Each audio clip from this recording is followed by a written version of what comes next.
Hey everybody, it's Jason Blaha here, and yesterday in my video discussing the problems with the decline press and why it's not for everybody, why it works great for some people, but why for a lot of people it is not a good chest exercise.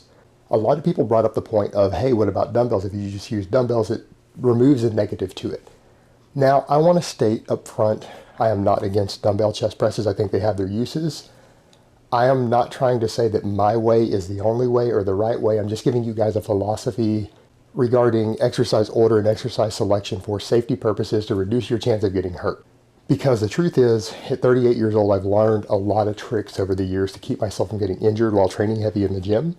And a lot of you out there may not know these tips. A lot of you younger guys may not understand these things. And I know so many people at my age who are those, I used to do this, I used to lift that, I used to be so jacked and buff.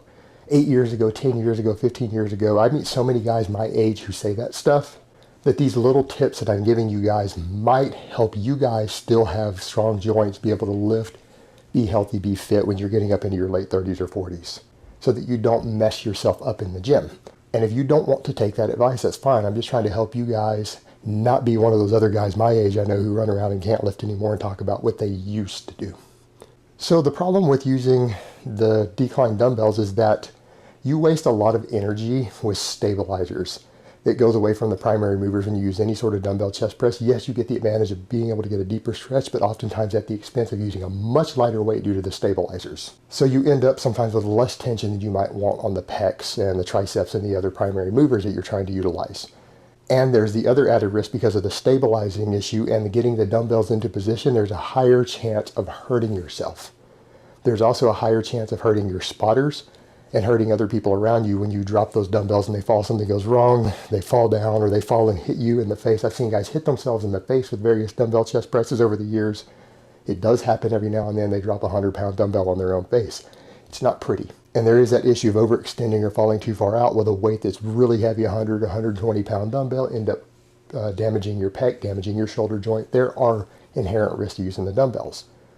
So what I generally recommend to people is that do not use dumbbells as your primary chest exercises. Find a big heavy barbell movement, whether it's a bench press, incline, decline, whatever works best for you to fatigue your chest first. Do that as your first exercise, and then do the dumbbell presses as your secondary exercise, because what ends up happening is that you end up fatiguing the chest a lot more, so that when you go to that exercise, you're going to end up having to use a lighter weight, because if you've fatigued your chest with a barbell movement, you're simply not going to be as strong. You're not going to have as much in the reserves. You're going to use a lighter weight, and therefore you're not going to be working those stabilizers quite as hard handling a lighter weight, but you're still going to be fatiguing your chest further and getting more motor units and more muscle fiber recruitment in your actual chest with the lighter weight, because it's already previously fatigued with a big heavy barbell movement.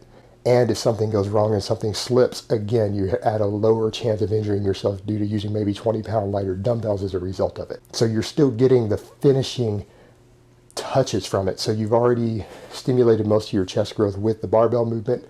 You then go to the dumbbells to finish off and just get those last deep muscle fibers through that deep stretch on that exercise that maybe you didn't fully recruit or activate or stimulate with the barbell movement. So that's really what I recommend for safety purposes. If you want to use dumbbells to build your chest up, go ahead and do a barbell movement first, and then use the dumbbells as a finishing movement to get that myotatic reflex and that stretch reflex at the bottom with that deep stretch to finish off your chest that you've already stimulated with the barbell. All right, guys, but that's really all I have to say on that today. I hope it's been informative, and I will talk to you guys next time. And since this was a video about chest exercises, let me give you guys a side chest before I go. Oh, Mount Vesuvius.